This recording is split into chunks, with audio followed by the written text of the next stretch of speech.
বাড়ি যাবো, ওন্নাটা ছাড়ো। মাটা কার এই নিয়ে যুদ্ধ হচ্ছে। দেখুন আমার ওন্নাটা ছিঁড়ে যাবে, পরি কেলটি আমার ওন্না ছিঁড়ে যাবে। লালির বউ পরি তুই বেশি করছিস। আমি তোকে আবারও কিন্তু ব্রিজে ছেড়ে আসার ধমকি দিচ্ছি। একদিন হান্টারের পিছনে চাপিয়ে ওকে কল্যাণী ব্রিজে দিয়ে আসবো। যারা কল্যাণীর আশেপাশে থাকেন একটু নিয়ে যাবেন তো পরীকে। মাকে বাড়ি যেতে দেবে না, আমাকে বাড়ি যেতে দেবে না, মাকে মাঠে থাকতে হবে। আমার ওন্নাটা ছিঁড়ে যাবে। আদুরি মাকে বাঁচা এসে তো এই ছিঁড়ে গেল। ওখান থেকে ওদিকে মায়ের সাথে এগুলো হচ্ছে আর সুন্দরী দেখছে। দেখুন পরি আমার ওন্না ছিঁড়ে গেছে। হে ভগবান, পরি ওন্না ছিঁড়ে দিয়েছে মায়ের। মা এটা তো একটা বড় সালোয়ারের ওন্না ছিঁড়ে দিয়েছে। আমাকে লাস্টে ওন্নাটা ফেলে দিয়ে চলে যেতে হবে। ওন্না ছিঁড়ে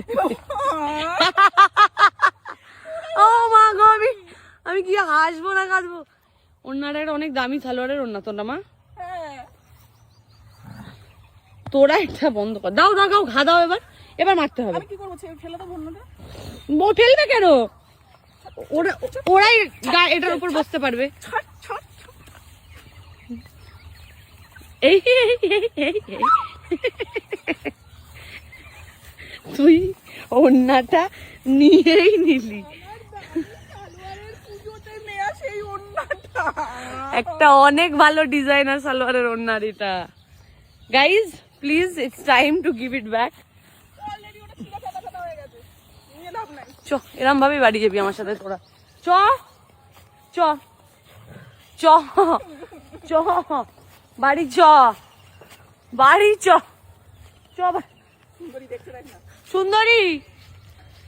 সুন্দরী ও এদিকে দেখ তুই এরা ওন্না নিয়ে কি করছে দেখ। সুন্দরী খুব চিন্তায় পড়ে গেছে। দেখুন সুন্দরীর মুখের চিন্তাটা দেখুন, কারণ ওরা এই ওন্নাটাকে নিয়ে অসভ্যতামিটা করছে। আমাকে যখন আদুরি গুতিয়ে ফেলে দিল তুমি হাসছিলে না? এটাকে বলে পাপের ফল। হ্যাঁ সেটাই কাকিমা বলছে, সেটাই। সুন্দরী মায়ের ওন্না নিয়ে নিয়েছে, কাকিমা বলছে সুন্দরী তাকি দেখছে। ও হাঁ করে দেখেই যাচ্ছে যে মায়ের ওন্নাটা নিয়ে নিল। সুন্দরী পরি আর কেলটি কি করলো?